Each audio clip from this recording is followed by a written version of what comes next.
नमस्ते।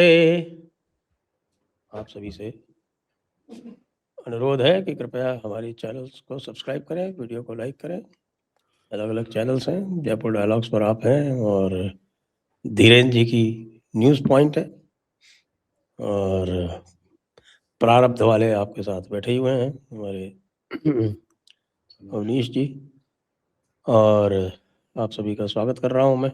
स्वागत करने के साथ-साथ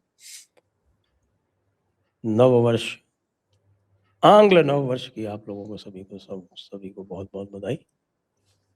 और अवनीश जी जो हैं वो इस समय हीरो बने हुए हैं क्योंकि उनके घर से एक ऐसा कार्यक्रम हुआ है जिसकी गूंज पूरे देश में और वो उत्तर प्रदेश के जो अध्यक्ष हैं पंकज चौधरी जी, उन्होंने क्या झपाटा मारा है साहब, मजा आ गया। ऐसा तो ना भूतो ना भविष्यति। आज तक उत्तर प्रदेश के ब्राह्मणों को ऐसा झपाटा किसी ने नहीं मारा होगा। क्या विचार है आपका?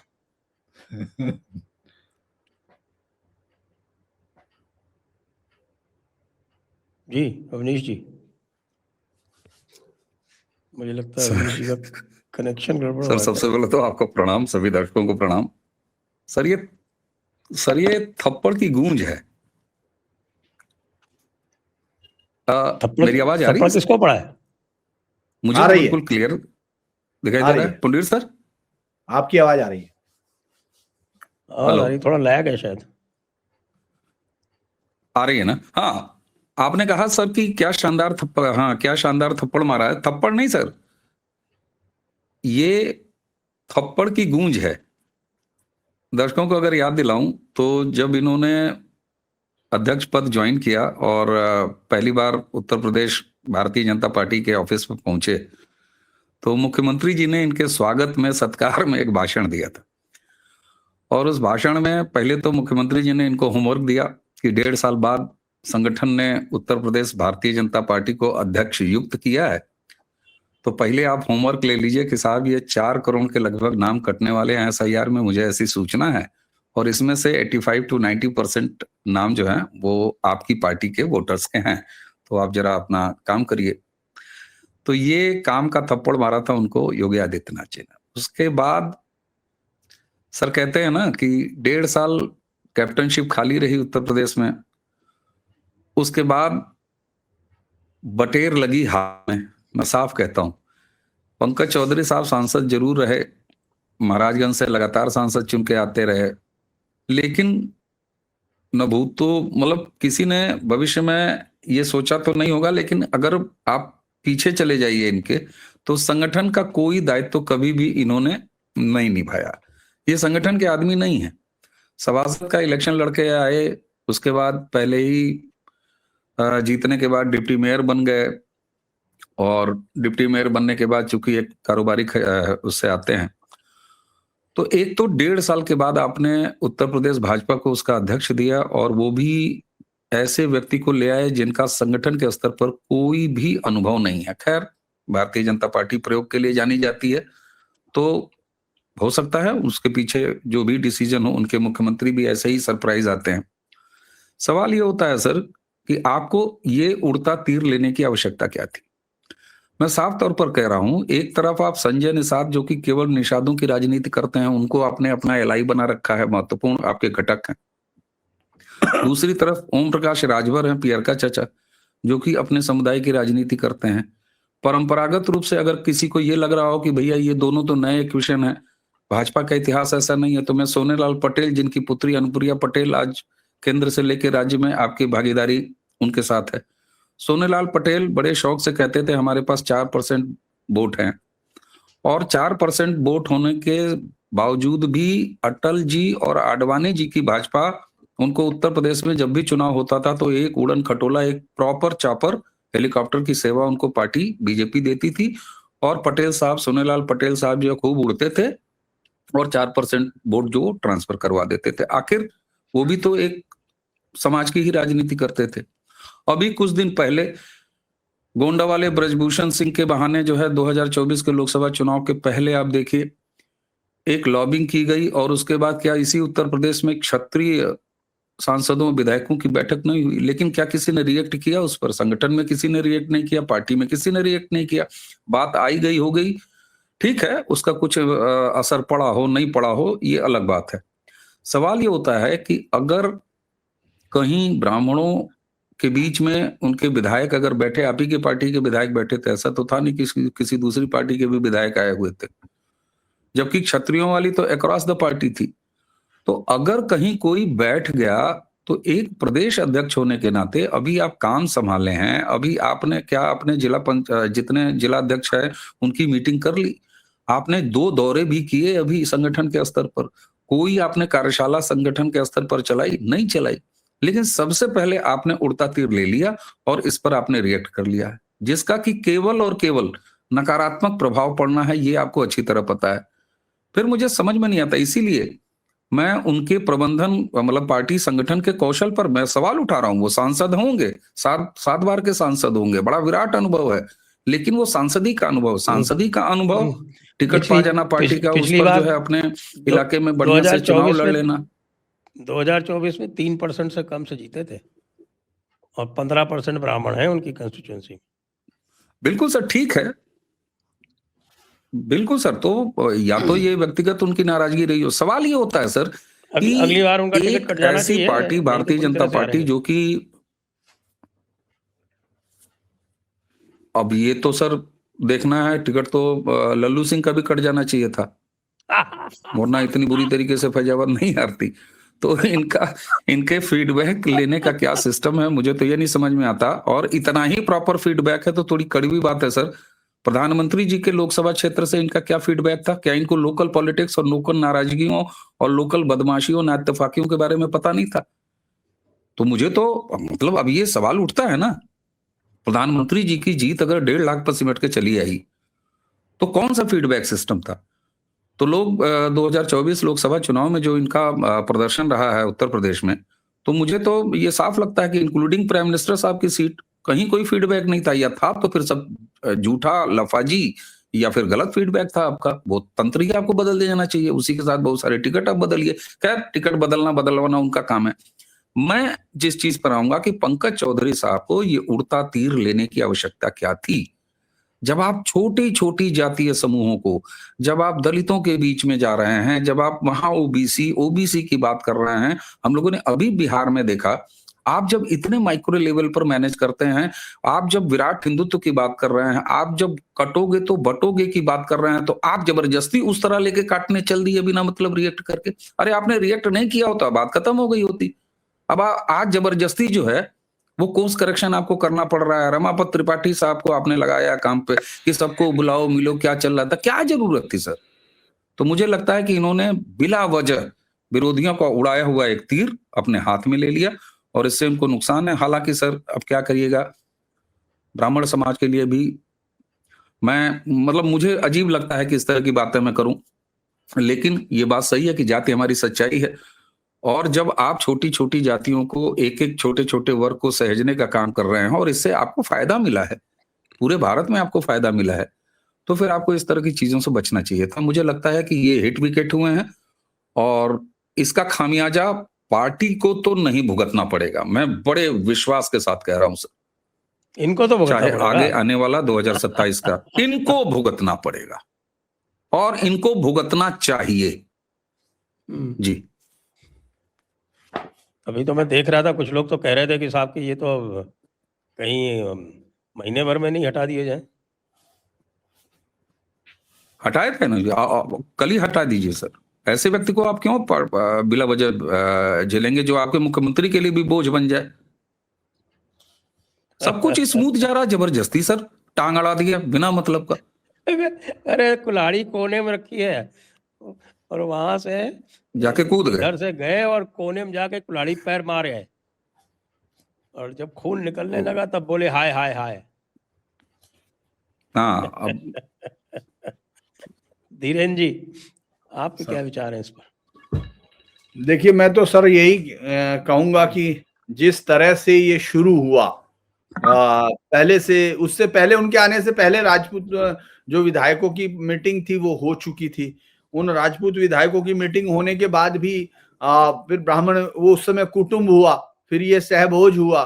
तो इसके बाद फिर उनको लगा कि अपनी एक धमाकेदार, कई बार क्या होता है, आपको लगता है कि एक धमाकेदार एंट्री अपनी होनी चाहिए, अपन को सब लोग जानता है ना, अपन मुंबई का किंग कौन है, ये वाला फैसला करने की कुछ ना कुछ तो करना पड़ेगा। तो उन्होंने आगे बिना, और वो जो भाषा है वो समझने की जरूरत है। होता क्या है कि जब आप एक हेड के तौर पे आते हो तो आप एक रास्ता हमेशा छोड़ के रखते हो कि जहां से निकलने का रास्ता रहे, आपके कार्यकर्ता को, आपके उसको इतना कॉर्नर नहीं करना है कि वो उसके पास सिर्फ एक ही रास्ता रहे, वो पलट के आपके जवाब की हुक्मउदूली कर दे। ये सब आपने कहा कि उनके आइंदा ऐसा नहीं होना चाहिए, कार्रवाई होगी, ये होगी, मतलब आपने पहले से ही सब तय कर लिया कि वो ना उसमें पूछना है ना ताछना है, सिर्फ इनको हमको एक अपराधी के तौर पे करार दे देना कि साहब आपने बहुत बड़ा वो कर दिया है, वो अपराध किया है, उसकी तो सजा मिलेगी। तो वो जो सवाल, और दूसरा ये है कि उनको, मुझे लगता है कि उनको बेसिक राजनीति भी समझ, पता नहीं है, वो जीते हैं लगातार इतनी बार तक इस तरह का सवाल करना, वो भी हम जैसे जर्नलिस्ट से जो एक भी बार चुनाव तो लड़ता नहीं है, तो इसलिए हमको मालूम नहीं। लेकिन ये समझने की जरूरत है कि पहले ही प्रदेश में समाजवादी पार्टी इस पूरी लड़ाई को, योगी आदित्यनाथ के पूरे कार्यकाल को सिर्फ जातिवाद पर ले जाना चाहती है, जहां वो मजबूत हो सकती है। उसको मालूम है कि मैं खींच के आपको अपने अगर अखाड़े में ले आऊंगा तो मेरे पास दांव भी है, हो सकता है कि चल जाए, लेकिन पहले इतनी बड़ी सफलता तो यही मिल जाएगी कि आप मेरी पिच पे आके खेलने लगे।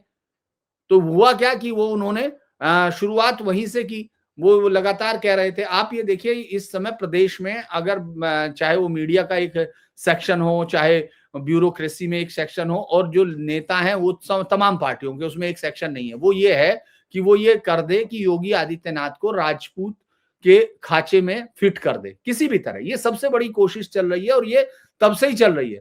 मैं लोगों से बात करता हूं, बहुत सारे पूर्व ब्यूरोक्रेट्स हैं, उनका भी फोन आता है तो कहते हैं कि देखिए बिल्कुल ठाकुरशाही चल रही है, इतने विधायक हो गए, इतने वो हो गए हैं, इतने वो। फिर किसी से बात करोगे आप, वो कहेगा इनके माफियाओं को कोई नहीं मार रहा साहब, इनके माफिया तो अभी भी ऐश कर रहे हैं साहब। फिर उसके बाद वो, दरअसल ये मल्टीपल चीजें एक साथ मिला के इस समय जो काम चल रहा था, आप अध्यक्ष के तौर पर आने के बाद अगर आप सीजन्ड पॉलिटिशियंस मुझे दिखते जो प्रदेश को समझते हैं, हो सकता है भाई आप राष्ट्र की राजनीति ज्यादा अच्छे से समझते हो, आप अंडमान निकोबार की सारी राजनीति को बहुत अच्छे से बैठ के हल कर देते हो, या आप रवांडा की जो वो है इकोनॉमी, उसको बहुत अच्छे से, क्योंकि उसी का आपको मंत्री बनाया हुआ, तो उसको बहुत अच्छे से समझते होंगे। लेकिन आप उत्तर प्रदेश नहीं समझते हैं, ये तो दिख रहा है, क्योंकि राजपूत और ब्राह्मण्स के बीच में अगर आप इस तरह का वो कर देंगे, आते ही उस चीज को आप और बढ़ा देंगे, तो चूंकि अध्यक्ष वैसे ही उनको मुख्यमंत्री को तो उस निशाने पे लिया जाना, आप भी उसमें आ गए, तो आपने एक लड़ाई को बढ़ा दिया। अगर हम कहें कि 87% से ज्यादा वोट जो है, जो पिछले चुनाव का अगर हम लोग जो डाटा आते हैं सीएसडीएस के या दूसरे डाटा, चाहे आप उन पे यकीन करें ना करें, लेकिन हमारे पास जब बात करने के लिए होता है तो उन्हीं डाटा को अगर हम लोग कोट करते देखें तो 87% वोट ब्राह्मण्स वोट बीजेपी का वोट है।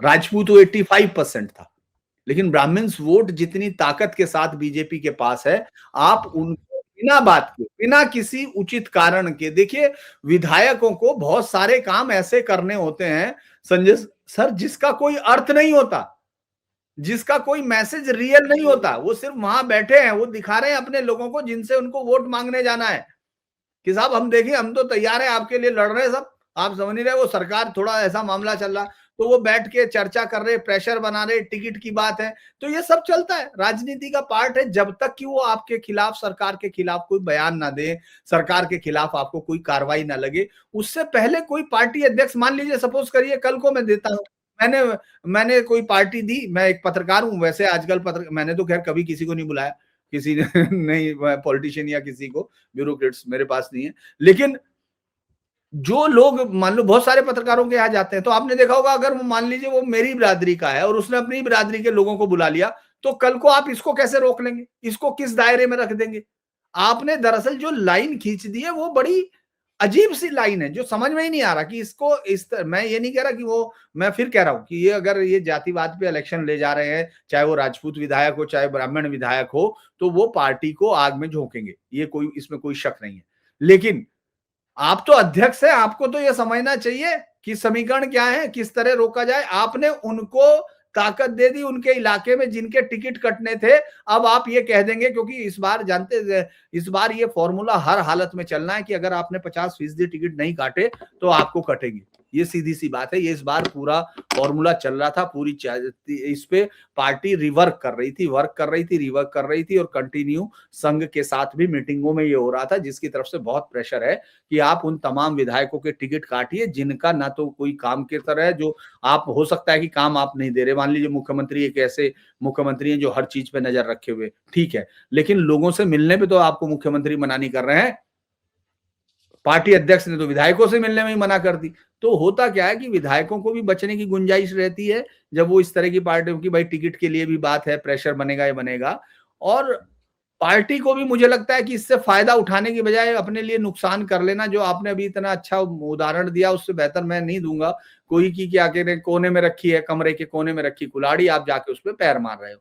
आप यहां से जाइए, वेस्टर्न यूपी से लीजिए और शुरुआत करते हुए चले जाइए, पूर्वांचल लास्ट तक ही चले जाइए, महाराजगंज तो है ही लास्ट है, तो आप वहां तक आप चले जाएंगे तो आपको दिखेगा कि बीजेपी को सारी कास्ट के वोट से ही जीत मिल सकती है। बीजेपी किसी एक कास्ट के वोट से, दो कास्टों के वोट से सत्ता में नहीं आ सकती है, क्योंकि बीजेपी को सीधे तौर पर मुस्लिम अल्प जो एक वोट बैंक है, जो पूरी तरह से कंसोलिडेट होकर घृणा की तमाम सीमाएं पार करके कहीं तक भी पहुंच सकता है, लेकिन वो बीजेपी को हटाना चाहता है, इसमें कोई शक नहीं।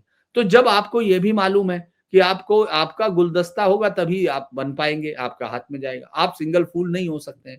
इसके बावजूद अगर पंकज चौधरी इस तरह की वो करते हैं, और वो इसलिए करते हैं कि पहले ये माना जा रहा कि भाई जातियों पे पार्टी के अंदर थोड़ा विवाद हो रहा है क्योंकि पार्टी को कुर्मी वोट नहीं मिला, ये आपने एक कारण खोज के रखा, इसीलिए आप एक अध्यक्ष ला रहे हैं। लेकिन वो अध्यक्ष आते ही सबसे पहली उन लोगों पे चला रहा है जिनका सबसे ज्यादा वोट पार्टी को मिला था। मतलब आप ये सोचिए, जिनका अध्यक्ष कौन है, जिनकी जाति का वोट बीजेपी को एक मुश्त नहीं मिला या उतनी ज्यादा संख्या में नहीं मिला, और वो किसको, और आते ही किसको धमका रहा है या किन लोगों को, मतलब इस तरह की अभद्र, उस तरह से मैं तो यही कहूंगा उस भाषा का इस्तेमाल करना जिन्होंने सबसे ज्यादा बीजेपी को स्ट्रेंथ दी। तो ये अपने आप में इस कंट्राडिक्शन को शो कर देता है कि ये है क्या, और इस पे आगे कहा जाएंगे वो तो देखना पड़ेगा। अभी तो हालांकि रमापति राम शास्त्री जो है त्रिपाठी मिल रहे हैं सबसे, उन सबसे बात भी कर रहे हैं।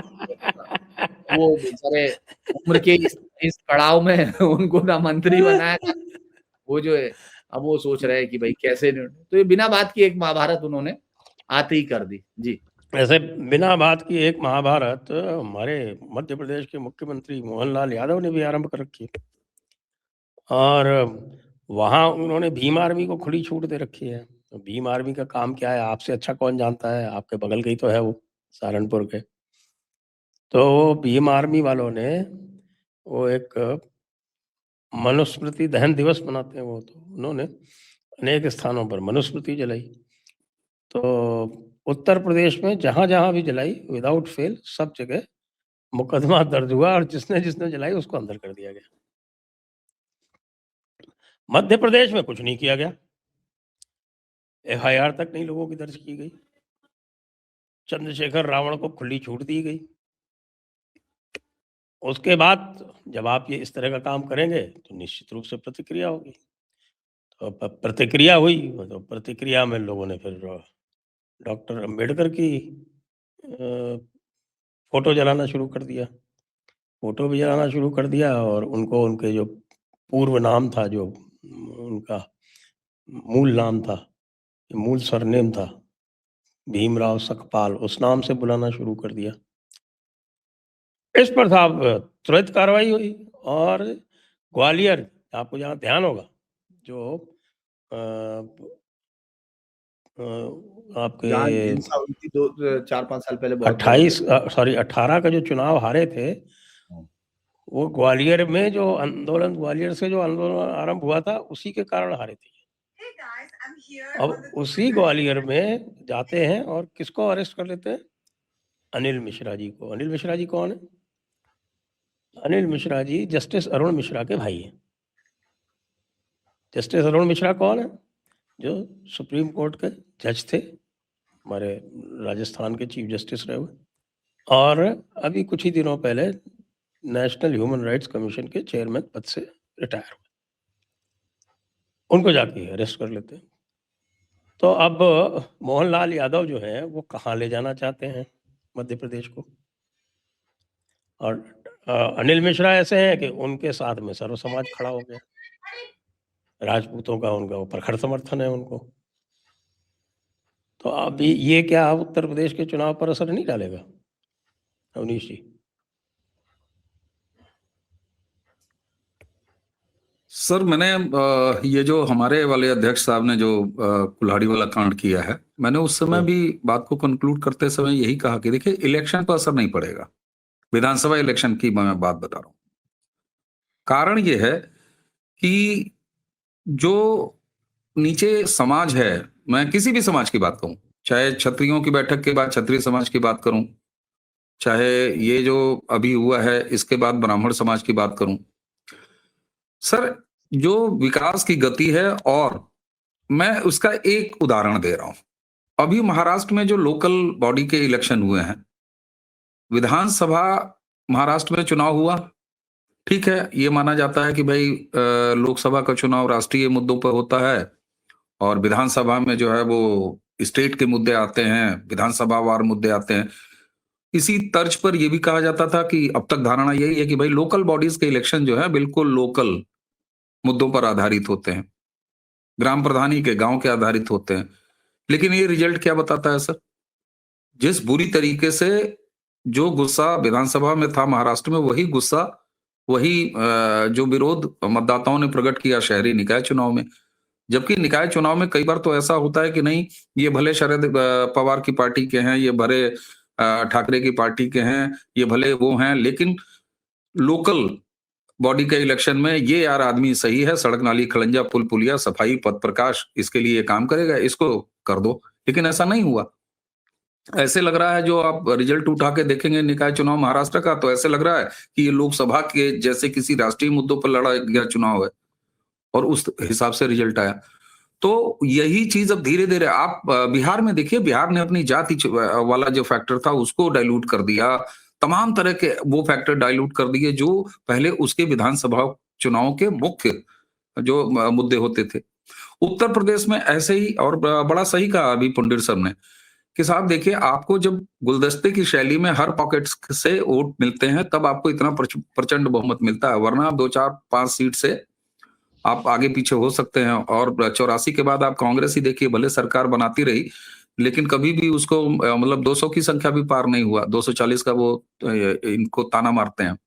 तो मुझे एक बार फिर ये लग रहा है कि धीरे धीरे अब जो मतदाता का लेवल है ना, वो उस लेवल पर ये आ रहा है कि भैया देखो, बहुसंख्यक की भावना का जो आदर करे, सनातन के समृद्धता की जो बात करे, हिंदुत्व जिसमें एक इज्जत पा रहा हो, हिंदू जिसमें एक इज्जत पा रहा हो, उसी के साथ देश के राष्ट्रवादी मुद्दों के साथ जो पार्टी चल रही हो, और ये सारा करते हुए अगर वो विकास के भी काम कर रही है, लॉ एंड ऑर्डर का भी काम कर रही है, तो फिर उस पार्टी से बहुत ज्यादा किनारा करने की आवश्यकता नहीं है।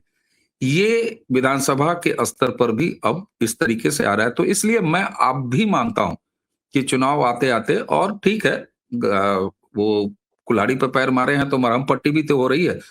बेचारे जो है इतने बुजुर्ग आदमी, उनको काम पे लगा दिया, एक एक करके मिल रहे हैं। और मैं आपको बता दूं सर, मैं ऑफिशियली थोड़ा सा तो केवल आपको कहूँ कि हाँ मैं वो मध्य प्रदेश वाली बात कह रहा था, तो वो मध्य प्रदेश की चलिए उत्तर प्रदेश के चुनावों पे नहीं अंतर पड़ेगा, लेकिन स्वयं मोहन यादव का क्या होगा मध्य प्रदेश में? हाँ, इस पर निश्चित तौर पे जो जो हाल अभी हम लोगों ने पंकज चौधरी की पॉलिटिकल मैच्योरनेस की बात की है, तो यही बात वहां मोहन यादव पर लागू होती है। अब कैसे वो मुख्यमंत्री बने तो ठीक है भैया, वो तो आप अवनीश बेन शर्मा को कहीं का उठा के मुख्यमंत्री बना दीजिए, बहुत कृपा होगी आपकी। लेकिन फिर उनके प्रशासनिक एक बार कौशल से बनने के बाद तो फिर सत्ता हाथ में आएगी तो फिर आगे पीछे लोग घूमेंगे ही घूमेंगे। तो हाँ, अरे मैं ये कह रहा हूं सर कि क्या योगी आदित्यनाथ जी फेस थे क्या मुख्यमंत्री? नहीं, पार्टी जीत के आई, मोदी जी के नाम पर चुनाव जीता गया और उसके बाद आपने बना लिया। लेकिन उसके बाद उन्होंने किस तरीके से अपनी ब्रांडिंग की काम के आधार पर, कि 3 दशकों के बाद कोई सत्ता वापस लौट आई। तो सवाल ये होता है कि पंकज चौधरी, आपके नाम की लॉटरी तो खुल गई, लेकिन सिद्ध तो आपको करना है अध्यक्ष बनने के बाद। जिस तरीके से नितिन नवीन अभी सेंटर में गए हैं, तो उनको भी तो सिद्ध अपने ही करना होगा। गडकरी साहब जब आए थे तो कौन से बड़े राष्ट्रीय स्तर के नेता थे? नहीं थे भाई, विकास के लिए जाने जाते थे, महाराष्ट्र के मंत्री थे और रोड और फ्लाईओवर के लिए जाने जाते थे। लेकिन नितिन गडकरी को जब ले आए, हर अध्यक्ष, राजनाथ जी क्या मतलब आसमान से उतर के गए थे वहां नेशनल प्रेसिडेंट बन के? नहीं गए थे। तो आदमी भाई आप कहीं लाके बैठाए जा सकते हैं, तो मोहन यादव जी को लाके बैठा दिया गया। अब उसके बाद ये एक टाइम के ही मुख्यमंत्री रहेंगे या उत्तराखंड की तरह बार बार? पुष्कर सिंह धामी अब जमे हैं, अब जाके नरिश हुए हैं, अब जाके स्टैब्लिश हुए हैं, मैच्योर हुए हैं। लेकिन उसके पहले सोचिए आप, बार बार इनको गमले से उखाड़ा जाता था, फिर लाया जाता था। अंततः अब जब हम मैच्योरनेस की बात कर रहे हैं कि बड़े मैच्योर हो गए, तब भी अपना चुनाव हार के आए हैं। ठीक है, ये आपका एक सांगठनिक स्टाइल है कि भाई आप बार बार एक आदमी को स्टैब्लिश करते हैं। तो मोहन यादव जी को भी मुख्यमंत्री बना दिया पार्टी ने, लेकिन वो पार्टी का क्या कर रहे हैं तो पार्टी देखे। हालांकि पार्टी किस नजर से देख रही है, 1.5 साल तो हो गया। लोकसभा चुनाव में इतने बुरी नतीजे आए थे उत्तर प्रदेश में, और 1.5 साल आपने बीजेपी को प्रेसिडेंट ही नहीं दिया स्टेट का। और दिया भी तो ऐसे दिए कि एक हाथ से तीर पकड़ रहे हैं, दूसरे हाथ से कुल्हाड़ी।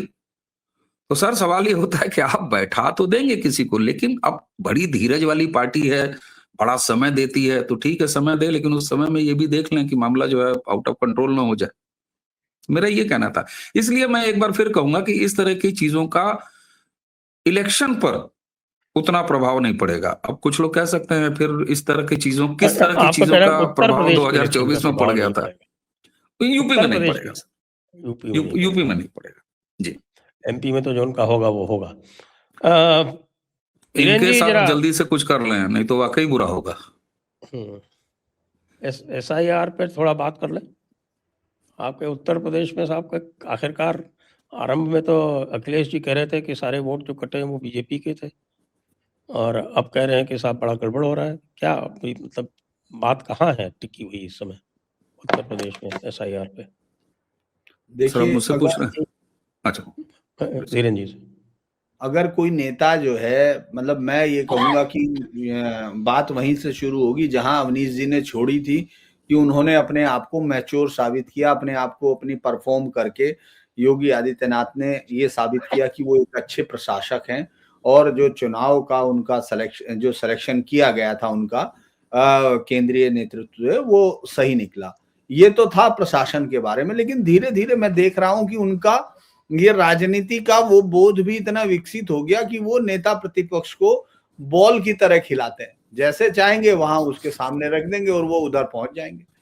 आप ये सोचिए शुरुआत कैसे हुई थी। शुरुआत ऐसे हुई थी कि SIR यूपी में होगा तो तुरंत जो है अखिलेश यादव और उनकी सबकी पार्टियों ने एकदम इसका विरोध शुरू कर दिया था सबसे ज्यादा, क्योंकि इसमें दलितों के, पिछड़ों के और अल्पसंख्यकों के वोट काटे जाएंगे। इसके साथ उन्होंने विरोध शुरू किया, और बात वहीं से शुरू की जहां उन्होंने बिहार में खत्म की थी कि साहब ये सरकार जो है ये सब कर रही है, वोट चोरी कर रही है। उनको ज्यादा यकीन है, तेजस्वी को तो यकीन आ गया होगा अब उस पर पूरा, उनको भी थोड़ा यकीन आना है अगर कोई कमी होगी तो। अब उसमें उन्होंने जो देखा, इसके बाद योगी आदित्यनाथ एक दिन अपने पार्टी के कार्यकर्ताओं को उत्साहित करते हैं, कहते हैं कि भाई बाहर निकलो, आपके जो वोट कटे हैं और उसमें से इतना है। तो उसके तुरंत बाद वो एकदम उत्साहित हो जाते हैं, वो कहते हैं कि देखिए इसमें से बीजेपी के 85% वोट कट गए। अभी एक दिन पहले तक वो योगी जी की किसी बात को मानने को तैयार नहीं हो रहे थे, और इस बयान के बाद वो योगी जी की इस बात से हटने को तैयार नहीं हो रहे कि योगी जी भी कह दें कि 85% कटे हैं तो भी वो मान ले। योगी जी अगर मना करे कि मैंने ये 85% नहीं कटे, तो वो कहेंगे नहीं नहीं आपने कहा था, देखो आपने कहा था।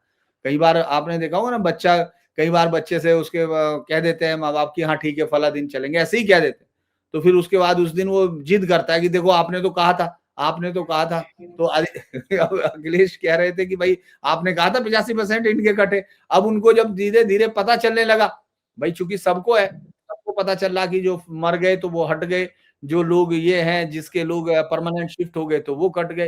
आप ये सोचो कि 112 या कुछ 117 अभी तक कोई नाम जो वो जा नहीं रहा है, कोई बताने नहीं जा रहा है, एजेंट नहीं बता रहा है कि कितनों के जो नाम कटे वो गलत कटे। कोई रिएक्शंस नहीं दे रहा है कि सब क्या है। अभी तो क्योंकि डेट फिर बढ़ गई है, लोगों को, और जब योगी आदित्यनाथ ने जब कहा तो सिर्फ 2 ही लाख लोगों के नाम उसके बाद जुड़ पाए, इतने दिन का एक्सटेंशन मिला था। इसके बावजूद सिर्फ 2 लाख। तो ये सीधे से तौर पे बात है कि वो एक राजनीतिक तौर पर अखिलेश जो हैं उतनी मुझे नहीं लगता कि योगी आदित्यनाथ के उन सारे उनको पकड़ पा रहे हैं, जो वो चाह रहे हैं योगी आदित्यनाथ उस तरह से वो खेल रहे हैं, क्योंकि अब उनको फिर स्टक हो गया। एक ही नेता, ये ट्वीट नहीं है ना राजनीति। आपका आपका आदमी आपकी बातों को सुनता है, ट्वीट तो आप डिलीट कर देते हैं, आगे बढ़ जाते हैं या फिर आगे, लेकिन जो आपने कर दिया लोगों ने अगर वो डाउनलोड कर लिया तो फिर उसमें आपसे सवाल जवाब होते हैं। आपके लोग भी सवाल करने लगेंगे कि शुरुआत में तो आपने हमको ये कहा था कि साहब फॉर्म नहीं बनना, ये सब बचना, और लोगों को नीचे कह दिया कि जाओ फॉर्म भराओ। फिर आपने कहा कि साहब अब तो बहुत बढ़िया हो गया, हमारे तो सारे हो गए, बीजेपी के 85% कट गए, ये बहुत अच्छा हो गया। अब फिर आप हमको कह रहे हो, तो हम डमरू है कि जिसको जब चाहे बजा रहे हो? उनके समर्थक का समझ में नहीं आ रहा कि भाई, ये समझ में नहीं आ रहा ना कि आप कहना क्या चाहते हो। तो मुझे लगता है कि इस तरह के बयान और उनको कमजोर कर रहे होंगे उनके लोगों को। हालांकि देखिए, जो जातिगत वोट तो मैंने बताया कि कमजोरी मेरा अनुभव अब तक ही है, मैं नहीं जानता कि हर एक आदमी का अलग अलग अनुभव होता है। मैं तो मनेर से लेके सब जगह, जैसे बिहार में भी घूम रहा था, तो उन्होंने अरबों रुपए के इन्वेस्टमेंट को उन्होंने सब ने कह दिया, चूंकि वो आरजेडी ने नहीं किया विकास, वो आरजेडी के समर्थक थे सब, यादव बाहुल्य गांव है, कलंदर या सिकंदरपुर गांव था वो, मुझे याद है, मनेर में। तो उन्होंने कहा कि साहब ये कोई विकास नहीं है, जो अरबों रुपए का सामने डेवलपमेंट हो रहा है, जो मतलब 2-3 हजार करोड़ का ज्यादा डेवलप होगा, 20-22 किलोमीटर तक के एरिया में आपको बिल्डिंग्स दिख रही है, नए कॉलेज खुल रहे हैं, मतलब बड़े इंस्टीट्यूट खुल रहे हैं, और वहां सरकार ने बड़ा एक उद्योग लगाया, पूरा वो बना रही है आईटी सेक्टर का पूरा वहां नीतीश सरकार। तो उनका कहना है कि इनको उखाड़ के ले जाओ, विकास सिर्फ लालू यादव करेंगे। तो उसी तरह से वो वोटर चेंज तो होता नहीं है, मैं ये कहूं, लेकिन फिर भी जो स्विंग वोटर होता है उसको जरूर समझ में आने लगता है कि यार ये कहना क्या चाहते हैं भाई, हम कौन सी बात पे यकीन रखें, उस वाली पे जो आपने कहा था पहले में कि भाई ये वोट काटने आ रहे हैं, या दूसरी पे करें कि साहब नहीं 85% वोटर इनके कट गए, या तीसरी पे करें कि साहब इनके वोट कट गए, पिछड़ों के और उसके दलितों के। तो इसीलिए ये संकट नेताओं के लिए होता है, मुझे लगता है कि उनके लोगों के लिए तो नहीं होता होगा, वो तो मान के चल ही रहे हैं। और उत्तर प्रदेश की राजनीति में मैं फिर भी कहूंगा कि ये जो सफाई हो जाएगी, ये प्रूनिंग होगी, ये बीजेपी के लिए ज्यादा बेहतर होगा, भले ही कुछ भी करें, क्योंकि आप देखिए वोट डालने लगा। पहले का जमाना होता था, मैं इसलिए कह रहा हूं कि पहले के जमाने में हम खुद सुनते थे कि शहर में वोट नहीं पड़ते हैं, या परसेंटेज ऑफ वोट कम होता है। आप देखेंगे अब गांव से ज्यादा शहरों में वोट पड़ने लगे हैं। और ये अगर वोटिंग जो है सही वोटिंग होगी और प्रूनिंग होगी, तो बीजेपी को इसमें मैं मानता नहीं हूं कि मुझे कि कोई फायदा नहीं होगा, क्योंकि ज्यादातर जगह में ज्यादातर उन्हीं अब ऐसे समय में वहीं ज्यादा गड़बड़ होती है जहां कोई दबंग जाति रहे। जैसे जैसे मैं आपको बताता हूँ, बहुत क्लोज एग्जांपल बताता हूँ। जैन इंटर कॉलेज में थे सैफई के, ये अपने करहल के, वहीं पढ़े थे मुलायम सिंह यादव जी, और उसके बाद वहीं वो टीचर भी हुए थे। जैन इंटर कॉलेज उसका नाम है, क्योंकि मैं पूरे दिन उसी पे खड़ा रहा। मैंने पिछला चुनाव जब अपने चैनल की तरफ से, मैं हेड था चैनल का, लेकिन मैंने अपने लिए एक जगह छाटी कि मैं यहाँ देखता हूँ। और आप ये बड़ी आपको मतलब कतई हैरानी नहीं होगी, क्योंकि आप कई जगह ऑब्जर्वर रह चुके हैं लेकिन दर्शकों को ये पता चलना चाहिए कि वहां जितनी पार्टी के सब दूसरी पार्टी का कोई एजेंडा ही नहीं था। तो वही कई सारी जगहों पे नहीं होता है। हाँ, मैं तो सिर्फ उदाहरण दे रहा हूं, मैं इसीलिए तो कह रहा कि आपको आश्चर्य नहीं हुआ होगा। तो ये समझने की जरूरत है कि ऐसी सब जगह पे कौन सा वोट पड़ता है। ऐसी सब जगह पे जो उनका वोट है वो तो दे ही रहा, जो फर्जी वोट जो बनता है ऐसी जगह पे पड़ सकता है, वरना बाकी सब जगह तो एजेंट सवाल उठाता है ना सर। तो इसीलिए ये जो नुकसान होगा, अगर वोट ही नहीं है, आपका वोट ही कट गया, फला जमादार सिंह मर गए 2001 में, मर गए तो मर गए। अब उनका वोट जो 2022 तक पड़ा, 2024 तक पड़ा, अब 2027 में नहीं पड़ेगा, क्योंकि जमादार सिंह जी बेचारे असली में 2027 में मर गए। तो इसीलिए नुकसान जो है मैं देखता हूं उन पार्टियों को होगा जो जातिवाद के आधार पर, या मुस्लिम वोट बैंक, जैसे मुस्लिम मोहल्लों में है। योगी जी का जो वो था, मुझे नहीं लगता कोई मुख्यमंत्री इतना साफ बोल सकता है क्या। उसने कहा कि भाई जहां जिनके अगर 800 वहां मुस्लिम है, 200 हिंदू है, तो उनका वोट शिफ्ट कराओ, क्योंकि वो डालने नहीं जाते बिल्कुल। और जहां 800 जहां उल्टा है, और उन्होंने कहा कि जहां उल्टा है वहां वो 200 मुस्लिम हर एक वोट डालते हैं।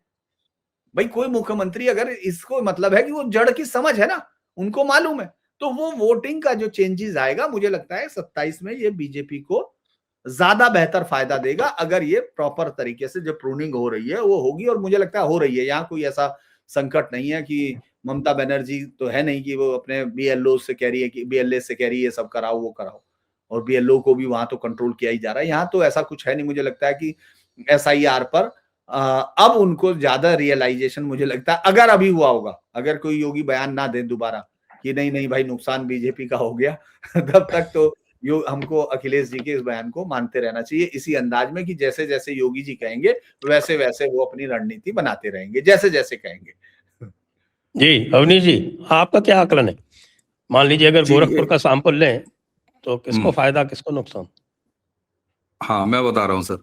ये अभी जो पुंडीर सर ने कहा है ना कि इतना साफ और क्लियरिटी उनमें कि कहते हैं कि जिन सीटों पर या जिस पोलिंग बूथ पे मुस्लिमों के ज्यादा हैं और हिंदुओं के कम है तो उनको कहीं और शिफ्ट करो। ये उनके निजी अनुभव से आया है। पुंडीर साहब, मैं आपको याद दिलाऊं, योगी जी पिछले नगर निगम चुनाव में अपना वार्ड हार चुके हैं सभासदी का। मेरे पड़ोस का वार्ड है जाहिदाबाद, और आपने तो पुंडीर साहब उसको कवर भी किया। तो क्यों हारे वहां पे? वो वही वाला फैक्टर है कि जो वहां पर मुस्लिम मतदाता ज्यादा हैं, उस सीट पर जो मंदिर के आसपास का इलाका है, वो जाहिदाबाद वार्ड उसको बोलते हैं, अब नाम बदल गया है, तो ये वहां से निकल के आया है। और एक चीज सर बड़ी साफ है कि मतदाता सूची का शुद्धिकरण, पवित्रीकरण अगर होगा तो ये जेन्युइन रूप से लाभ पहुंचाएगा भारतीय जनता पार्टी को किसी भी हाल में, किसी भी हाल में। उसकी वजह यह है कि जितना भी फर्जीफिकेशन, अरे बीजेपी वाले वो तो अपना वोट नहीं डाला पाते, उनके ऊपर ये है कि भैया अपना ही खींच के ले जाओ। कभी आरएसएस सुस्त पड़ जाती है तो ये कहा जाता है कि अरे संघ के लोग इस बार जो है थोड़े से स्लो पड़ गए, इसलिए इनके वोटर बाहर नहीं निकले। तो एक्स्ट्रा वोट यानी फर्जी वोट का तो ये काम कम से कम बीजेपी करती ही नहीं है, और हमने तो देखा है सर उत्तर प्रदेश में निश्चित तौर पर नहीं करती। अब कहने को आप कहेंगे कि पिछला विधानसभा चुनाव जो सीट गोरखनाथ मंदिर की है, वहां के विधायक केवल 4400 वोटों से जीते हैं। मुस्लिम बहुल ये विधानसभा है, हालांकि यहाँ पर संभाल देते हैं जिसको गोरखपुर ग्रामीण कहा जाता है, जो मेरी भी विधानसभा है। उसको कहा जाता है कि ये निषाद मतदाता बहुत ज्यादा हैं, लेकिन उसी के साथ मुस्लिम मतदाता भी पुराना जो गोरखपुर का इलाका है, वो शहर का, उस इलाके में बहुत सारे हैं, रसूलपुर का एरिया, इलाहीबाग का एरिया, तमाम ऐसे इलाके हैं। तो ऐसे में एक तो सर जो मृतक हैं उनका नाम, अब देखिए आप सबसे ज्यादा नाम कटे हैं 2 जगह, 30% नाम लखनऊ में कटे हैं इस एसआईआर में। कुल जो 2,89,00,000 नाम कटे हैं उसमें लखनऊ में अकेले 30%। अब ये 30% कौन है? इनमें से बहुत सारे ऐसे हैं जो माइग्रेट कर चुके हैं, बहुत सारे ऐसे हैं जो पूरब के लोग हैं, पश्चिम उत्तर प्रदेश के लोग हैं, अवध के लोग हैं, इधर के लोग हैं, वो लखनऊ में रहते हैं।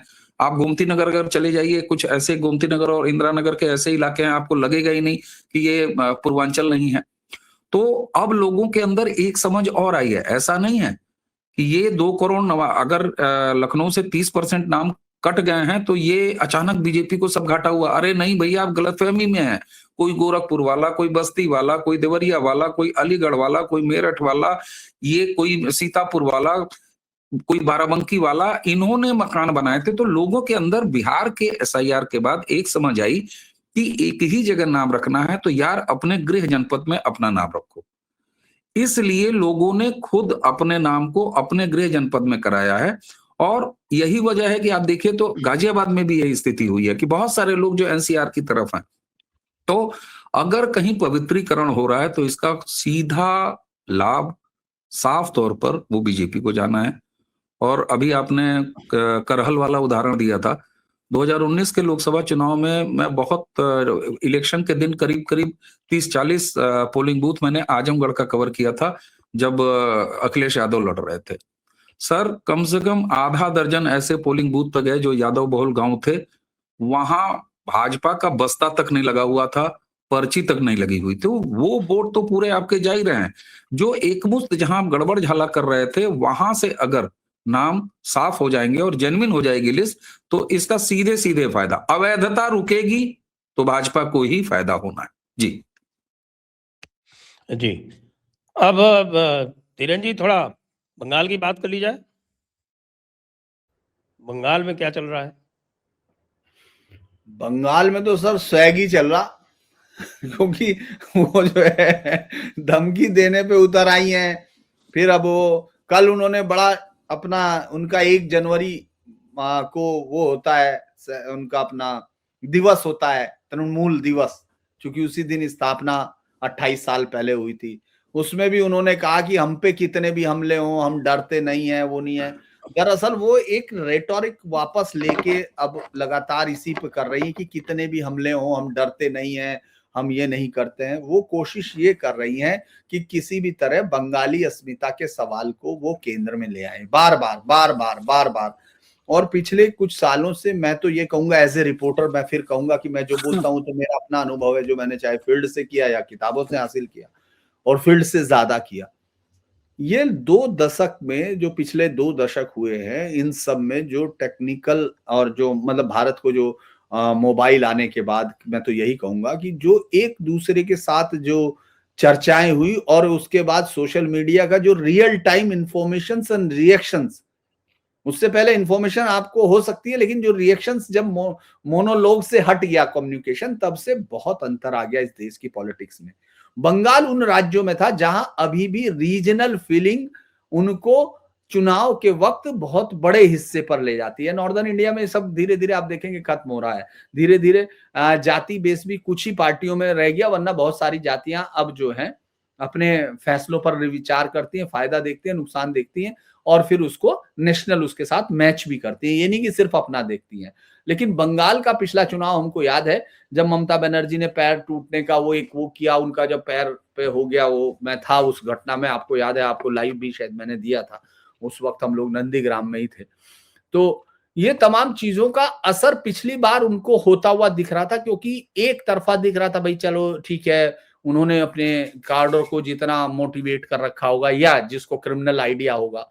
लेकिन जो बांग्लादेश की घटना हुई, जो इस वजह से आप तक आ रही है कि जो मोबाइल से हर एक आइडिया आ रहा है। आज भी, कल भी आपने देखा, कल एक तीसरा केस हो गया, चौथा जिसको उन्होंने इतना रोक के मारा, हिंदू को उसकी दुकान पे से बंद करके आ रहा था, हमला किया, और उसका दोष सिर्फ यही है, वो हिंदू है। क्योंकि पुलिस वहां क्या कर रही है, ये भी अब सामने आता जा रहा कि पुलिस क्या कर रही है, हिंदुओं को वो पहले से ही फर्जी उसमें कह देती है कि नहीं, इनके खिलाफ आपराधिकता, या उस झगड़े को वो आपसी दुश्मनी साबित कर देना चाहती है, ताकि वो रेशियल या जातीय धर्म के आधार पर जो मारने की जो घटना है उनको वो ना दिखाए। कल फिर यही हुआ। अब वो सारी चीजें हमसे ज्यादा, आपसे ज्यादा, जबकि हम और आप चर्चा कर रहे हैं, बंगाल के घरों में तो इसमें डिस्कस हो रहा होगा ना, क्योंकि वो तो बांग्ला में बोल रहा होगा। जब पिटाई होगी, मारा होगा, दौड़ा होगा, सब बांग्ला में है। और बांग्ला भाषा के नाम पर ही वो अपना सबसे ज्यादा अपनी ताकत को दिखाने की कोशिश कर रही थी। और आपने देखा होगा कि एक ऐसा वर्ग था जो आपको अच्छे से बहुत अच्छे से मालूम है, क्योंकि बंगाल में ही आपकी मेन एजुकेशन भी है। आपको मालूम है, बंगाल के उन पत्रकारों की जमात का बहुत बड़ा हिस्सा मुझे यहाँ दिल्ली में दिखता है, जो खास तौर से प्रेस क्लब में दिखता था, जो यहाँ हमेशा मैंने देखा छोटी छोटी बातों पर एकदम कि वो अभिव्यक्ति की स्वतंत्रता खत्म हो गई है, व्यक्ति मारा जा रहा है, फासिज्म आ रहा है, तो हम मानते थे कि यार ये बड़े मतलब मानवाधिकार के लिए इनसे बड़ा तो कोई संरक्षक है ही नहीं। जब तक हम बंगाल में जाके हमने देखा नहीं कि 77 से लेकर 77 तक तो उन्होंने कांग्रेस के जूते उठा के उसकी मानवाधिकार की बातें की, क्योंकि उनमें से बहुत सारे सीनियर भी हैं जिन्होंने 77 से पहले रिपोर्टिंग की। वो एक बार नहीं बोले कि भाई इमरजेंसी क्या थी क्या नहीं, सिद्धार्थ शंकर रे ने। उसके बाद 77 के बाद उनको उस हिस्से में 2011 तक उनको याद नहीं आया कि मानवाधिकार क्या होता है या सरकार क्या होती है। और ना ही उनको 2011 के बाद फिर मौजूदा, और जैसे ही वो बंगाल की बॉर्डर को पार करता है, अचानक छाती पीटने लगता है। ये सब चीजें तो ये सब चल रही थी, क्योंकि हम लोग जो आम आदमी है, वोटर्स है, वो उस तक सूचनाएं उन्हीं के माध्यम से आ रही थी। आज की डेट में ऐसा नहीं है। तो ममता बनर्जी जितना भी ये कोशिश कर रही है, आप देख रहे होंगे, जितना वो बार बार उसका अब रिटोरिक उस पे आता जा रहा है कि बंगाल प्राइड, ये हमला करने वाले हैं। जैसे हमने वहां देखा था, आपने उसमें भी देखा था उसमें बिहार में, कि ये 2 बंगाली वो 2 गुजराती आ गए हैं, हम 2 ये कर देंगे, हम खैनी खा के बिहारी ये करके थूक देता है। ये सब चीजें याद होगा आपको। वो सब चीजें वो कोशिश कर रही है कि अब इनको ये कहा जाए कि भाई किसी भी तरह ये बाहर से आए हैं, दुशासन है और दुर्योधन है और ये तमाम चीजें वो ये और सबसे बड़ा खेल अब ये दिखने लगा कि वो अब ये भी बता रही है लोगों को कि देखो मैंने जगन्नाथपुर का टेम्पल बनाया दीघा में, देखिए अब हमने ये कर दिया दुर्गांगन और अगले साल वो महाकाल का भी कर रही है जलपाईगुड़ी में, अभी इसी में मतलब इसी में। तो अगर वो ये कर रही हैं तो आप कालिका पूजा के अलावा तो आप किसी को घुसने नहीं दे रहे थे, आप तो मना कर रहे थे क्योंकि आप तो बाकी सब लोगों को नहीं मान रहे थे, आप तो अलग करार दे रहे थे। तो ये सब चीजें बता रही हैं कि प्रेशर है, बहुत जबरदस्त प्रेशर। आपने तो 2021 में भी ग्राउंड पे रिपोर्टिंग की थी और जो उसमें आपने जो कुछ देखा, तो इस बार जो देख रहे हैं उसमें कुछ अंतर दिख रहा है क्या आपको? हाँ, देखिए इस बार अभी ग्राउंड पे तो नहीं गए, पिछली बार ग्राउंड पे मैंने फिर कह रहा हूँ दर्शकों को बहुत सारे लोगों को उसमें हमारी जो चुनाव की प्रेडिक्शन थी उसमें गलत लगा था क्योंकि बहुत सारी चीजें क्योंकि हम लोगों ने 3 से 77 से जाना, ये एक अनएक्सपेक्टेड उछाल होता है किसी के लिए भी। 3 से 77 पे जाना वोट शेरकार उसको तो उसको वही आदमी समझ सकता है जिसने पहले बंगाल को कवर किया हो। जो आदमी ये जानता हो कि कोई माइक नहीं लगाने पर कोई सवाल नहीं उठाएगा, बात नहीं करेगा, उससे पहले कभी भी 2021 से पहले मैंने कभी लोगों को माइक पे बात करते हुए नहीं देखा था। बड़ी मुश्किल से ये तो बांग्ला ही उसको बांग्ला भाषी को ही वो बाइटें मिलती थी, वरना कॉमन जो बाहर के लोग जाते थे उनको उन सब लोगों से बात करने में हमेशा। लेकिन 2021 के चुनाव में जो सबसे बड़ा चेंज आया था कि आप जब जाते थे तो उछल के लोग बात कर रहे थे, खुशी से बात कर रहे थे मतलब आपके साथ और उनको। तो इंटीग्रेशन जो मैं आपसे कह रहा हूं वो दरअसल उसी की बात में गहराई से मतलब मैं अंदर के चेंज की बात कर रहा हूं, ऊपर की बातें नहीं कर रहा था कि भाई ये क्या कह रहा है या बाइट में क्या कहता है। वो इंटीग्रेशन प्रोसेस वहां भी बहुत तेजी से हो रहा है, तो आप पीछे नहीं ले जा सकते। और जैसे हमको मुझे मतलब जब 2021 में चुनाव के बाद हम लोग जब वहां से निकले तो हिंसा इतनी ज्यादा हो चुकी थी, आपने देखा लाखों लोगों को भाग के असम में शरण लेनी पड़ी।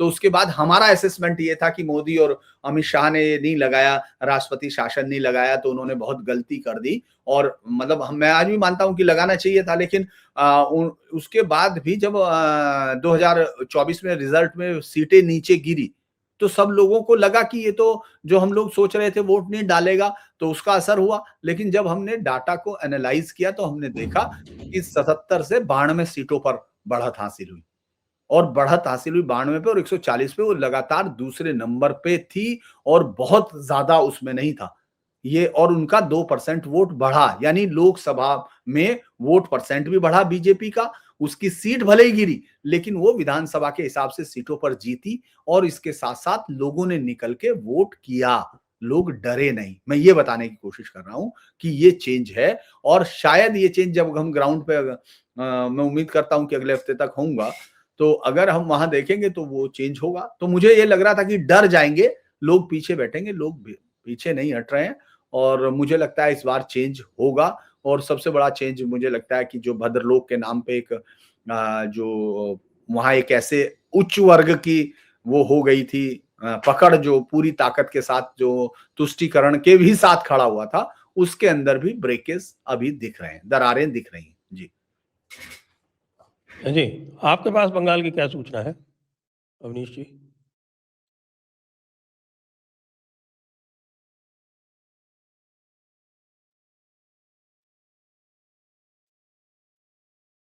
जी, आप सुन पा रहे हैं? जी सर। सर देखिए, बंगाल में 80% काम एसआईआर ने कर दिया है। बंगाल में के एसआईआर ने ममता बनर्जी की वो शक्ति छीन ली है। मेरी आवाज जा रही है सर? हाँ, हेलो, आ रही। मेरी आवाज जा रही है? जी, जी। नहीं जा रही है। आ रही है, आ आ रही रही है, है। आपकी आवाज आ रही है।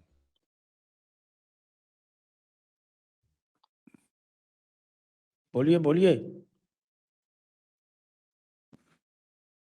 आ रही है सर मेरी आवाज? हाँ जी, हाँ जी। तो मैं यही कह रहा, हाँ मैं यही कह रहा हूं सर कि जो एसआईआर में जो हुआ है, दरअसल ममता बनर्जी, मुझे लग रहा है कि मुझे लग रहा है कि मेरी आवाज जा रही है, जानी चाहिए। आई डोंट थिंक हाँ जा रही है साहब, जा रही है, जा रही है, जा तो रही है। ऐसी आ रही है आपकी आवाज। आपको क्यों लग रहा है ऐसा कि आपकी आवाज बंगाल तक नहीं जा रही?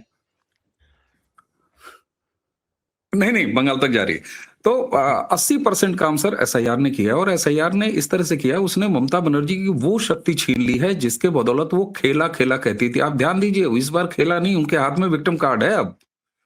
तो एसआईआर ने 80% काम कर दिया है। दूसरा काम, एसआईआर के बाद जो फ्रॉड और फर्जी काम अब रुक जाने की संभावना है, उसने जो बंगाल का बाकी वोटर है, जो हिंदू वोटर है, उसके मोरल को ऊपर कर दिया है।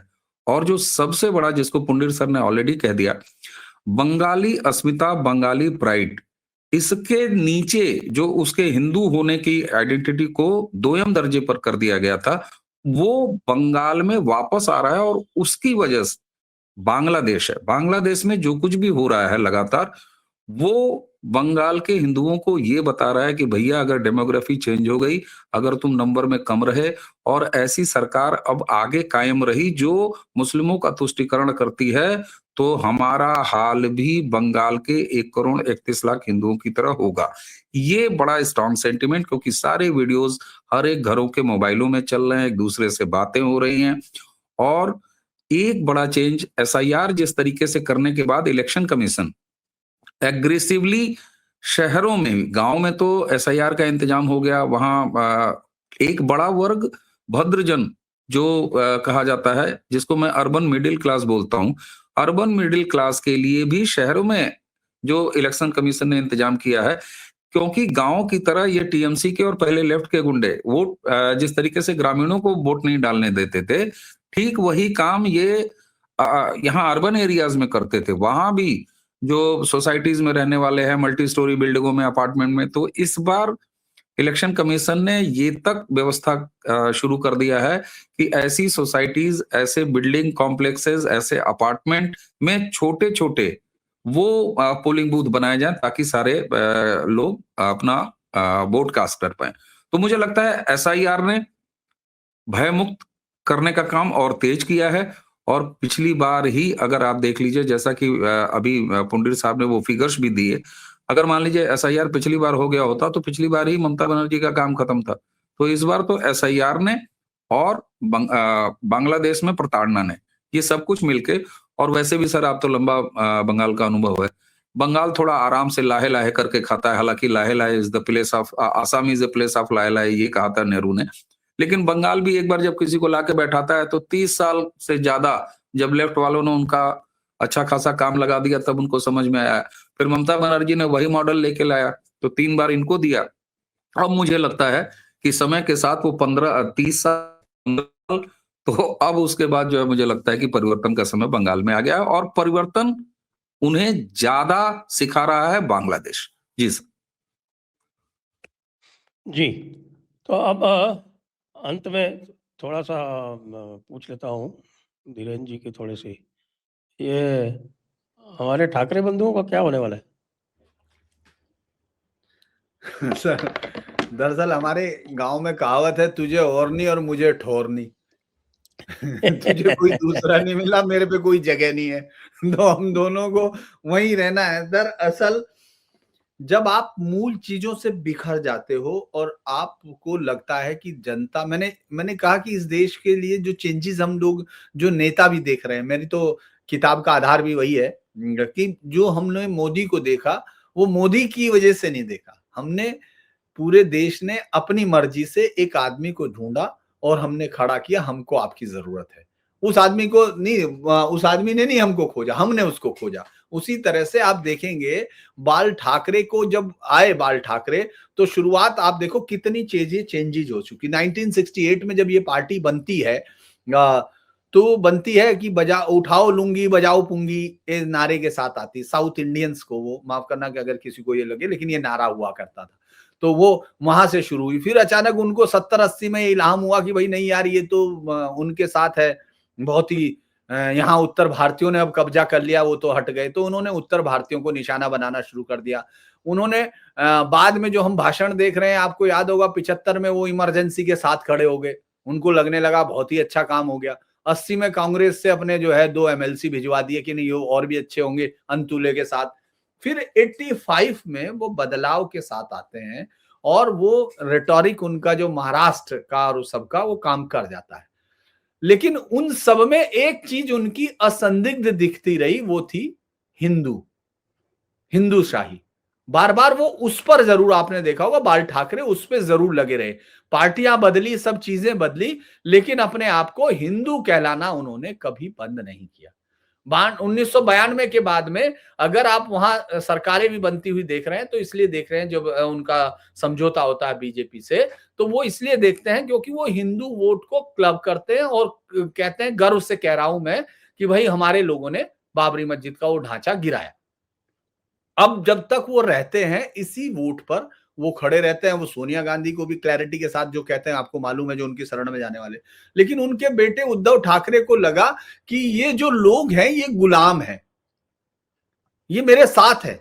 वो जातिगत वोट नहीं था, मैं फिर कह रहा हूं, वो जातिगत वोट होता तो शायद ये इस तरह से ट्रांसफर होता। उसमें ज्यादातर लोग वो थे जो हिंदू विचारधारा पे थे, और जैसे ही उद्धव ठाकरे ने अपने लालच के लिए वो पूरी विचारधारा बदली, तो देखिए हमको लग रहा था कि ये शिंदे शायद इसके बाद, बहुत सारे लोगों ने मुझे अलग अलग उदाहरण दिए, मैं जो मराठी जो अभी भी उद्धव ठाकरे के साथ है, मेरे दोस्त भी है ना बहुत सारे, तो उनमें से कहा कि यार ये देखो, आप ये सोच के देखो, किसी को मकान किराए पे दिया और वो कह दे कि ये मेरा है। हमने कहा यार ये उदाहरण में समझा नहीं। कहने लगे शिंदे तो जो है किराए के मकान में थे। अबे हमने कहा राजनीति मकान का किराया होती है क्या? तो मतलब मैं आपको बता रहा हूँ माइंड सेट में, इसलिए कह रहा लोगों को कि प्रैक्टिकल लोग कैसे सोचते हैं, वो इस तरह से देखते हैं कि साहब ये तो हमारा था।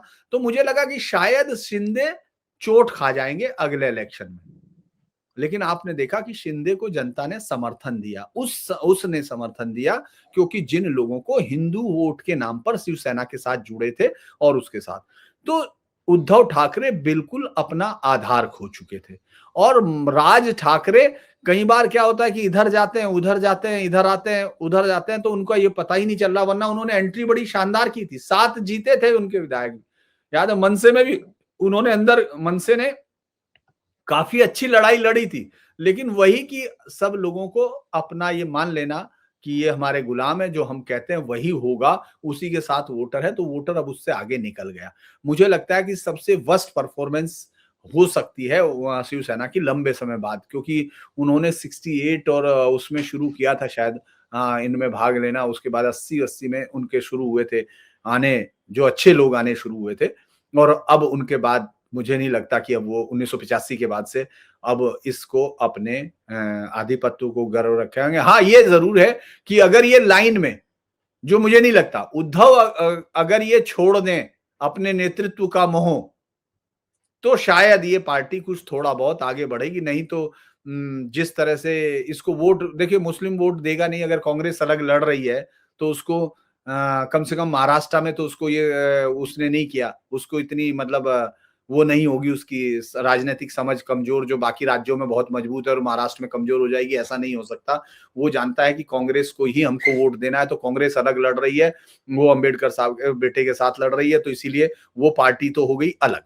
अब आपको किसी मुस्लिम को आपको वोट देने का कोई कारण बैठता है? मुझे तो नहीं लगता कोई बैठता है, मतलब मेरी राजनीतिक समझ ये कहती है। उसके बाद हिंदू वोट आपसे कट चुका है, क्योंकि आपने जैसे ही उनके साथ हाथ मिलाया और औरंगजेब के लिए भी आप तारीफ करने के मूड में आ गए, तो फिर वो तो कोई मतलब नहीं होगा, क्योंकि वो तो जमीन है। हम लोग तो बाहर औरंगजेब के बारे में पढ़ते हैं, वो तो झेलते रहे लगातार लास्ट के 27 साल।